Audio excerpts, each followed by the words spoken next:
Power of BD military চ্যানেলের পক্ষ থেকে আপনাদের সবাইকে স্বাগতম। আমরা সব সময় চেষ্টা করি আপনাদের সামনে তুলে ধরতে প্রতিরক্ষা শক্তি, সামরিক বিশ্লেষণ এবং আন্তর্জাতিক কূটনীতির বাস্তব চিত্র। যারা এখনো সাবস্ক্রাইবও করেননি তারা এখনই সাবস্ক্রাইবও করে নিন এবং সাথে থাকুন, কারণ আজ আমরা যে বিষয়টি নিয়ে আলোচনা করব তা বাংলাদেশের প্রতিরক্ষা ইতিহাসের জন্য একটি যুগান্তকারী পদক্ষেপ।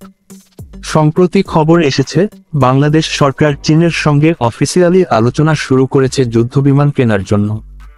আর সেই যুদ্ধবিমান হল চীনের অত্যাধুনিক J-10C। দীর্ঘদিন ধরে বাংলাদেশ বিমান বাহিনীতে আধুনিক ফাইটার জেটের প্রয়োজনীয়তা নিয়ে আলোচনা চলছে। বর্তমান সময়ে আমাদের কাছে MiG-29 এবং F-7 মতো ফাইটার জেট রয়েছে, কিন্তু সময়ের সাথে সাথে এগুলোর প্রযুক্তিগত সীমাবদ্ধতা স্পষ্ট হয়ে উঠছে।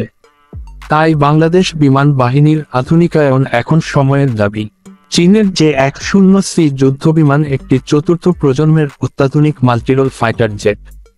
এতে রয়েছে এয়ার টু এয়ার এবং এয়ার টু গ্রাউন্ড উভয় ধরনের মিশন পরিচালনার ক্ষমতা। প্ল্যাটফর্মটিতে আছে AES এর রাডার, উন্নত এভিওনিক্স, দীর্ঘ পাল্লার মিসাইল ব্যবহার করার ক্ষমতা এবং সুপার ম্যানুভারেবিলিটি। সহজ ভাষায় বলতে গেলে এটি দক্ষিণ এশিয়ার আকাশে একটি গেম চেঞ্জার। বাংলাদেশ সরকার দীর্ঘদিন ধরে বিভিন্ন দেশের সঙ্গে আলোচনা চালিয়ে আসছিল। রাশিয়ার F-30, আমেরিকার F-16, এমনকি ইউরোপীয় ইউরোফাইটার টাইফুন, সবগুলো বিকল্পী টেবিলে ছিল। কিন্তু অর্থনৈতিক বাস্তবতা, কূটনৈতিক চাপ এবং সরবরাহের নিষ্ঠতার কারণে এখন চীনের দিকেই ঝুঁকছে বাংলাদেশ। চীন শুধু যে সাশ্রয়ী মূল্যে J-10C সরবরাহ করতে পারে তাই নয়, বরং প্রযুক্তিগত সহযোগিতা এবং ভবিষ্যতে যৌথ উৎপাদনের প্রতিশ্রুতিও দিতে পারে। বাংলাদেশ বিমান বাহিনীর প্রধান লক্ষ্য হল আকাশ প্রতিরক্ষা শক্তিশালী করা।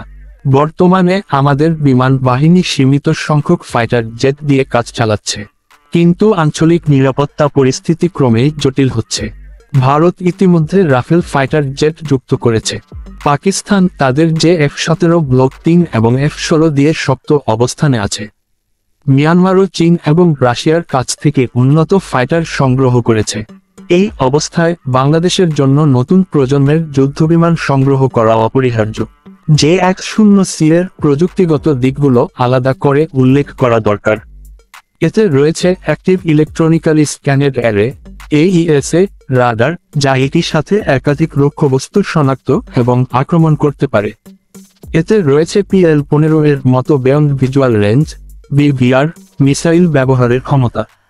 এই মিসাইলগুলোর পাল্লা 200 কিলোমিটারেরও বেশি, অর্থাৎ শত্রুপক্ষের বিমান চোখে পড়ার আগেই বাংলাদেশ বিমান বাহিনী সেটিকে ধ্বংস করতে পারবে। আরেকটি বড় সুবিধা হলো এর মাল্টিরোল ক্ষমতা, অর্থাৎ এটি শুধু শত্রু বিমানের সঙ্গে লড়াই করতে পারে না, বরং ভূমি এবং সমুদ্র লক্ষ্যবস্তুকেও আঘাত করতে সক্ষম। এতে রয়েছে গাইডেড বম্বিংস, প্রিসিশন স্ট্রাইক ক্যাপাবিলিটি এবং সমুদ্রের জাহাজ আক্রমণ করার শক্তি। বাংলাদেশ যেহেতু একটি উপকূলীয় দেশ, তাই নৌবাহিনীর সঙ্গে যৌথভাবে এয়ার সাপোর্ট প্রদান করতে এটি গুরুত্বপূর্ণ ভূমিকা রাখতে পারবে। অর্থনৈতিক দিক থেকে দেখলেও J-10C বাংলাদেশের জন্য একটি বাস্তবসম্মত সমাধান। আমেরিকার F-16 কিংবা ইউরোপীয় জেট কিনতে গেলে খরচ অনেক বেশি এবং সেই সাথে রাজনৈতিক শর্তও জড়িত থাকে। অন্যদিকে চীন বাংলাদেশকে সবসময় প্রতিরক্ষার সহযোগিতায় এগিয়ে এসেছে। এর আগে আমরা চীনের কাছ থেকে F-7K-8 ট্রেনার, বিভিন্ন ধরনের অস্ত্র এবং নৌবাহিনীর জন্য সাবমেরিনও সংগ্রহ করেছি। তাই এই সহযোগিতা নতুন নয়, বরং দীর্ঘদিনের সম্পর্কের ফলাফল। এই চুক্তি হলে বাংলাদেশ শুধু একটি উন্নত ফাইটার জেট পাবে না, বরং একটি পূর্ণাঙ্গ প্রতিরক্ষা সহযোগিতার কাঠামো তৈরি হবে। চীন প্রশিক্ষণ, মেইনটেন্যান্স এবং প্রযুক্তি হস্তান্তরের ক্ষেত্রেও সহায়তা করবে। ফলে বাংলাদেশের বিমান বাহিনী ভবিষ্যতে আরও বেশি স্বনির্ভর হয়ে উঠবে। যারা সমালোচনা করছেন তারা বলছেন, চীনের অস্ত্র কিনলে বাংলাদেশ পশ্চিমা দেশগুলোর সঙ্গে কূটনৈতিকভাবে সমস্যায় পড়তে পারে। তবে বিশ্লেষকরা মনে করছেন, বাংলাদেশ সব দেশের সঙ্গেই সমান সম্পর্ক বজায় রাখতে চায়। প্রতিরক্ষা খাতে কেবল সেই দেশকে বেছে নেবে যেখান থেকে সর্বোচ্চ লাভ পাওয়া যাবে।